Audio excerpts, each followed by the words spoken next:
So here's my Talaria StingR. So this is the new model, right? This is the new model that apparently everyone's jumped on. Seems like this past week after I got this, everyone got this. I was like, holy cow! And Lunar Cycle was sold out. So, anyways, I'm looking over this and going through everything, see what's what. So I finally figured out what the those rubber blocks were for. On my first video, I didn't know what the blocks were for, and the assembly instruction didn't say anything.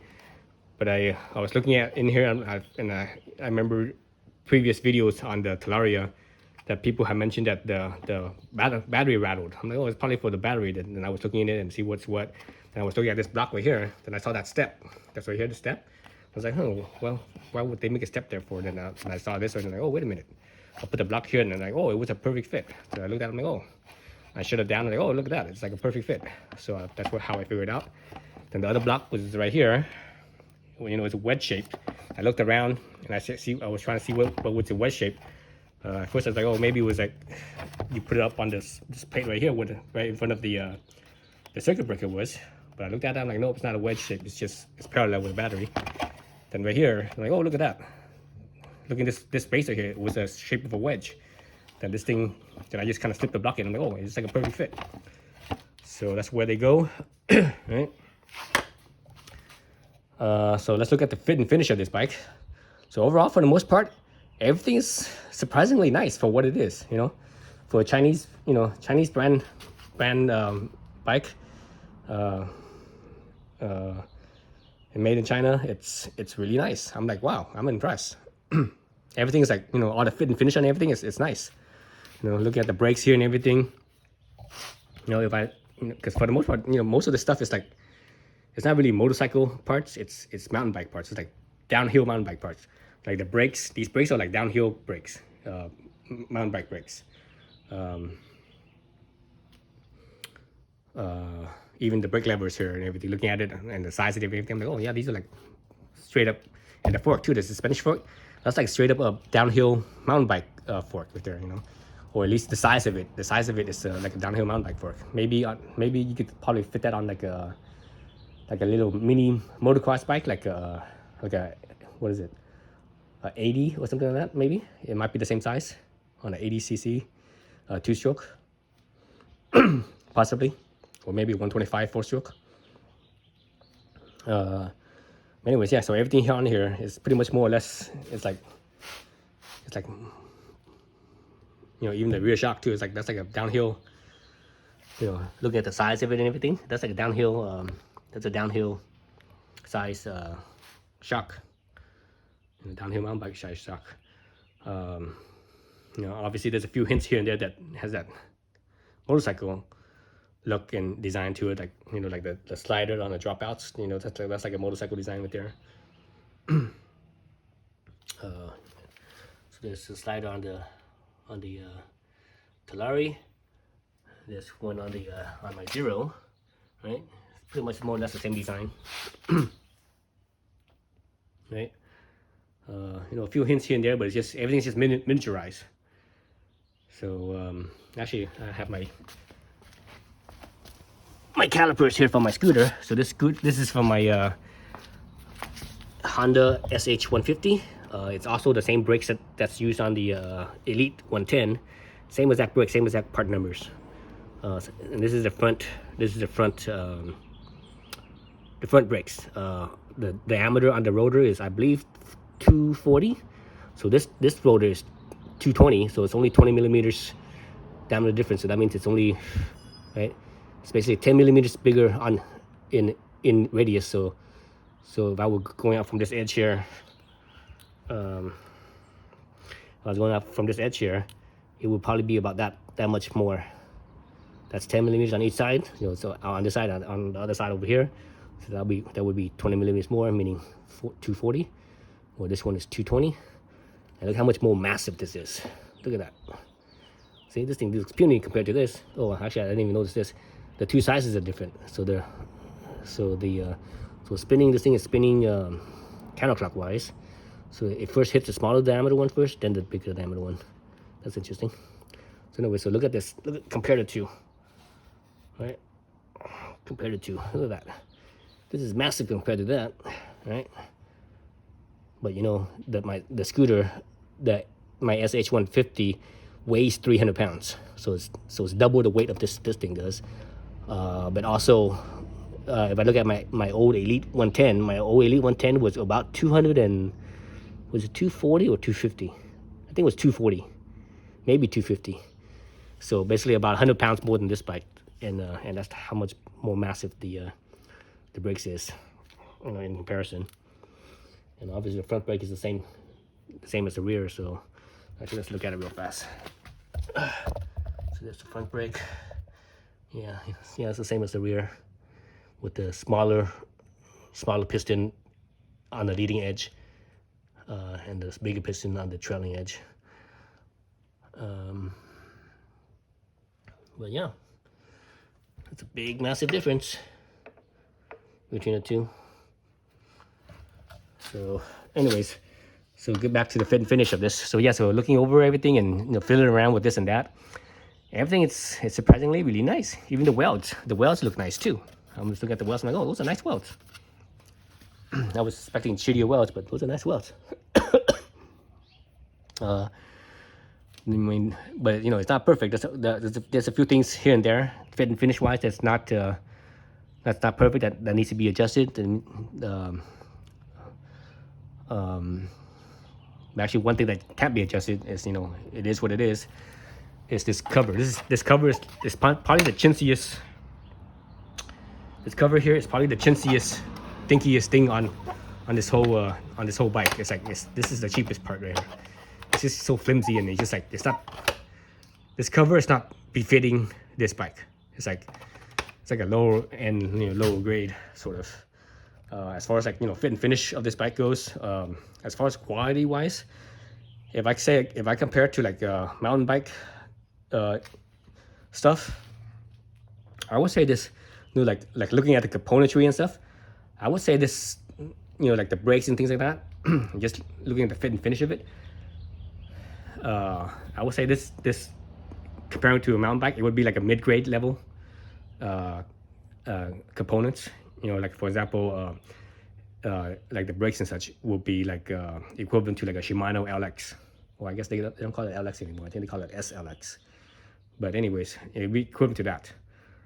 You know, same thing with like the stem and the handlebars. So that's just basically, you know, mid-grade stuff. So which is actually not bad at all for this bike, for what it is and for the cost. It's just like, can't beat the cost, man. I mean, this bike costs the same as my mountain bike. Actually, even cheaper than one of my mountain bikes costs the same as this one, and one of my other mountain bikes costs, you know, a couple grand more than this, and it's just a mountain bike, you know.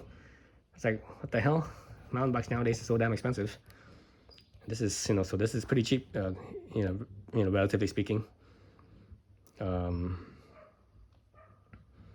So back to the fit and finish. A few things I mentioned. That one of the first thing that I noticed when I was putting this thing together was right in here. Let's look at this. It's kind of hard because it's at an angle. But if you see right here, this gap right here, and this gap here on the non-throttle side is bigger than the gap on the throttle side. And it's not just the tires too; it's also the rim too. Like if I fit my fingers between the rim and the fork, this side is actually bigger than this side is.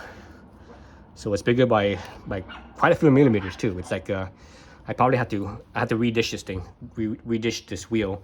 So I'm gonna have to redish the wheel more towards the non-throttle side. So I have to dish it from here to over here by probably at least a couple millimeters. I'm thinking probably about 2 millimeters. If I go 2 millimeters this way, that means this one closes up 2 millimeters and this one opens up 2 millimeters, and that should be just about right, because there is literally that much difference. You know, right here, looking at this gap here, it looks like it's like at least 10 millimeters right here, and this gap right here looks like no more than 8. This one looks more than 10, maybe 12, and this one is probably about 8ish. So I think I'm gonna have to dish it over like a couple millimeters. I haven't quite measure the rear yet. The rear is a little bit off, so I can't measure it yet. What I mean by a little bit off is the rear. The axle was not parallel with the pivot. So this is how you measure your chain length tensioner adjustment. The way to measure the chain length tensioner adjustment is to measure the distance from the front pivot to the rear axle, center to center right here. So I measured this right here, and this was measured. This measurement right here was 490 millimeters. Then when I measured the other side, it was 488 millimeters. So the other side is shorter by 2 millimeters, and this side is longer by 2 millimeters. And I also measured here too as well. I was wondering how close this is, because sometimes, you know, when things put together, sometimes things are off. So I actually measured this distance on this nut, between the two nuts, and this side was also 2 millimeters. This distance right here was also 2 millimeters more on this side than it was on that side. So yeah, so at the factory they were a little bit off. So I'm gonna have to adjust that. I'm probably gonna, let's see, this side's 2 millimeters longer. I'm probably gonna make that side longer as well, or I'm gonna leave this side alone. Leave this side at this thing measured at let's see, 20, was it 20 and a half? 19 and a half millimeters, 19.5 millimeters. The other side measured 17 and a half millimeters.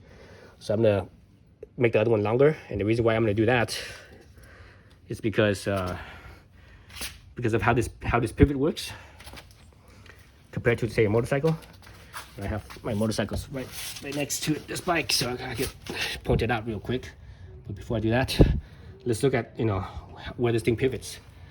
This bike, the final drive right here, the gear reduction, the center of that is pretty much in line with the center of the pivot point. So because of that design, because the center of the front sprocket is pretty much centered with the pivot point, what you have is that as this thing goes through its suspension travel, as the swing arm goes through its suspension travel, the chain length would never change. It stays the same. It's not like on a regular motorcycle where the front sprocket, instead of being the same axis as the pivot point, the front sprocket axis is ahead. It's usually somewhere about right here or so ahead, you know, a few inches, 2-3 inches or so ahead. And because of that, if you look at how this works, think about the back pivot as a straight line to the front pivot, right? And somewhere along there it crosses through, let's say, not the front pivot, but the front sprocket, rear sprocket to front sprocket center.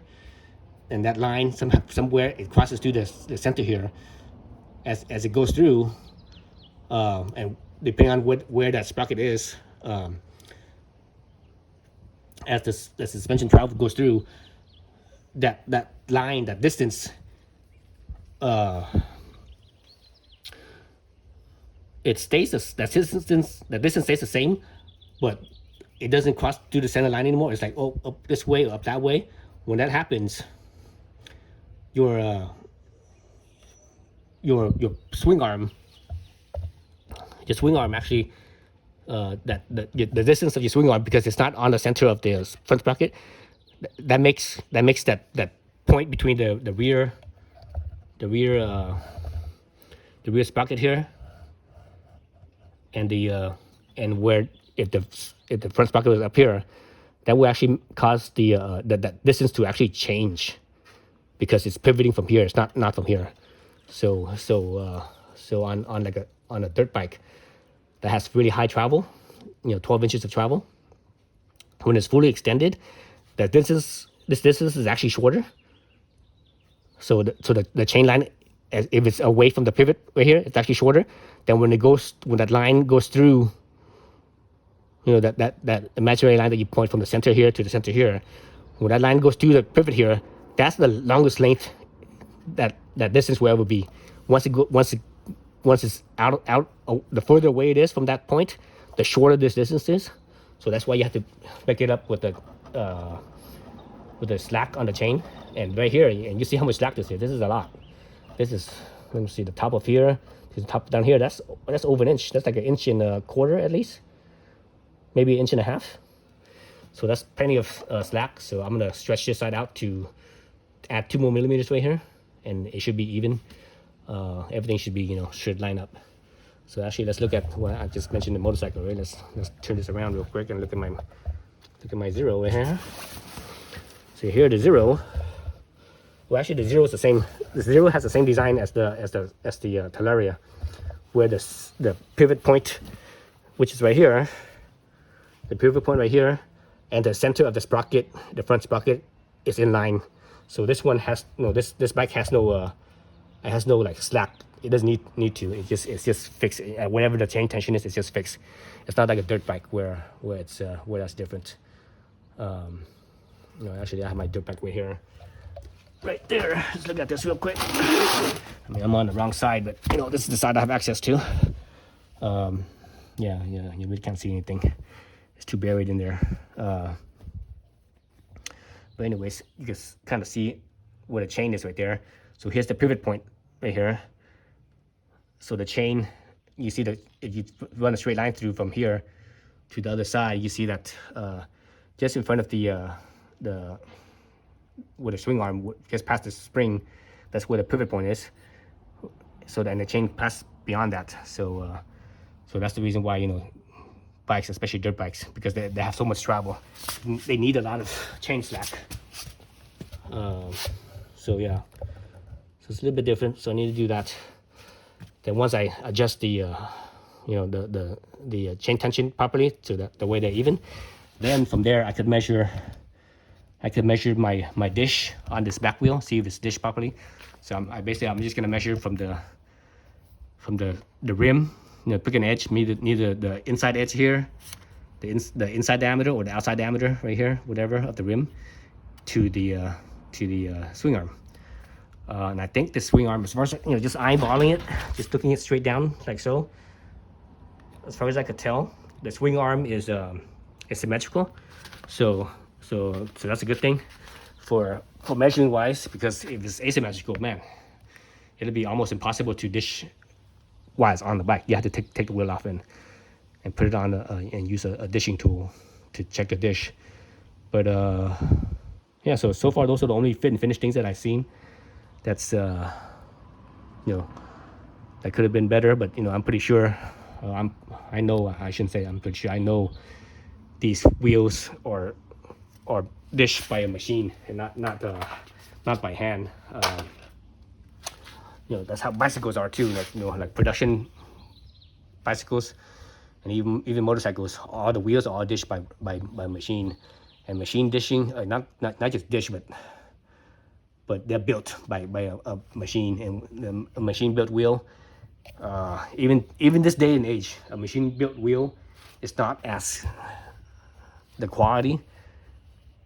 The level of precision is not as high as a hand-built wheel, a properly hand-built wheel. A properly hand-built wheel is much more precise, and that's just the nature of the complexity of building a wheel. Building a wheel is pretty. There's a lot of steps and a lot of involvement with it. That's why on a machine is difficult to do, very difficult. Let's see what other fit and finish things. So the foot pegs, I saw a video, someone was complaining about the foot pegs. I can see why. These are kind of chintzy. This is probably the second chintziest part, besides the battery cover. So what they could have done with this, and I like the fact that it's aluminum, so it's a little bit lighter. But what they could have done with this is make the each of these teeth a little bit sharper, because it's very rounded. So potentially there's slippage there, especially if you're going to be riding in wet conditions, muddy and such.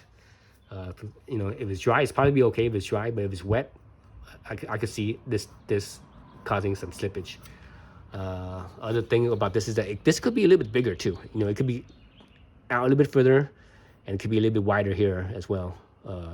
Out maybe at least another half inch. you know, at least. Maybe even, well, I don't know, an inch might be kind of much, but maybe another ½ inch out, and maybe wider by at least another ½ inch as well. Let's see. I think that's about it as far as, you know, quality of this bike. Everything seems to be, you know, for the price, everything seems to be okay. So I'm satisfied with it. Actually, I didn't even check if these rims are aluminum or steel.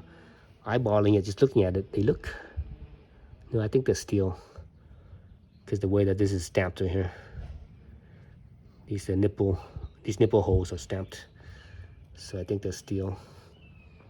I should put a magnet to it. What's that magnet?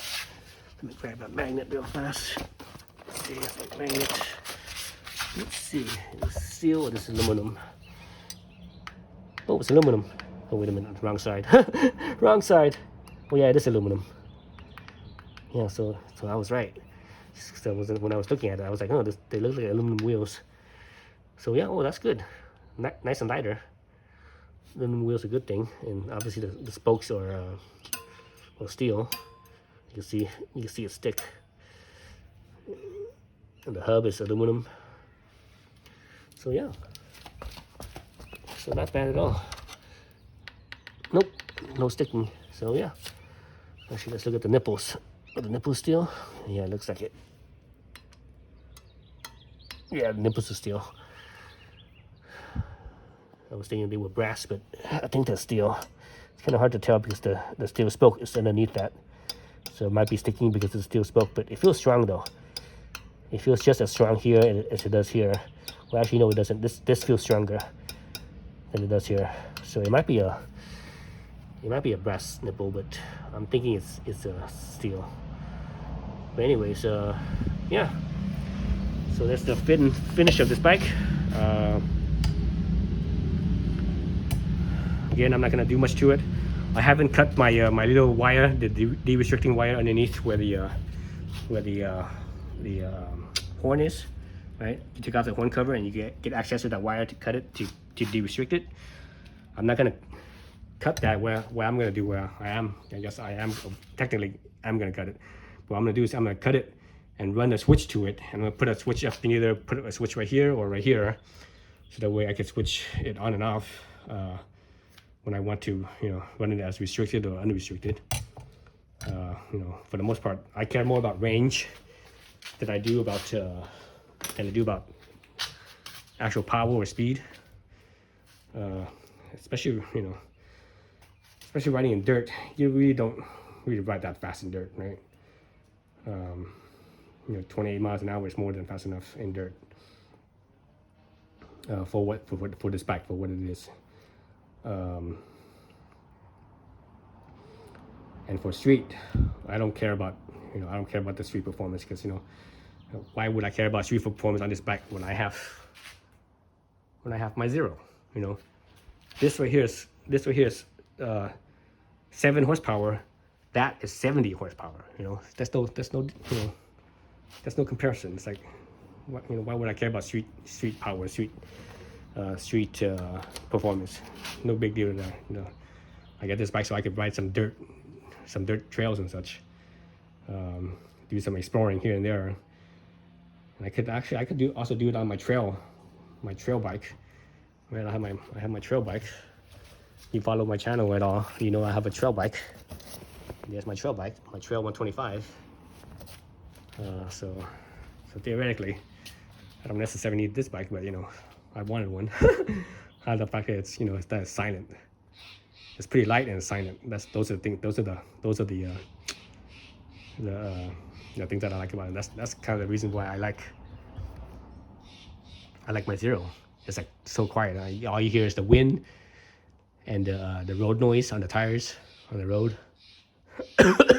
Little bit of electric motor, little bit of the belt, not too much. Oh, other thing about this drive is that it's pretty noisy. You know, you watch my hill climb video on this bike. It's noisy, that whine of the and I think it's the transmission. And